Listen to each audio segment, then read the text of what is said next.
কোনো মানুষ যেন আপনাকে আগে সালাম দিতে না পারে, আপনি আগে সালাম দিবেন। এতে কি আপনার সম্মান কমে যাবে? বুড়া বাবারা যারা আছেন, আপনার সম্মান কমবে যদি যুবককে আপনি সালাম দেন আগে? কমবে? কমবে না, বরং সে লজ্জা পাবে। সে পরের দিন আপনার আগে সালাম দিবে। দেখেন, আপনাকে লিখে দিলাম আমি, সে পরের দিন আপনাকে আগে দিবে, আপনাকে দিতে দিবে না, সে লজ্জা পেয়ে যাবে।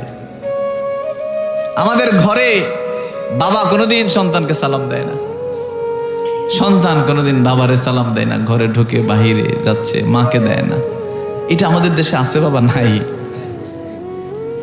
এটা আমাদের দেশে নাই। আমরা কি মনে করি? আমরা মনে করি যে শুধু যদি দূরে কোথাও যাই, মায়ের পায়ে একটু সালাম করলাম, বাবার পায়ে সালাম করলাম, যথেষ্ট, আর কিছু লাগবে না, এটা মনে করি, এটা করলেই যথেষ্ট।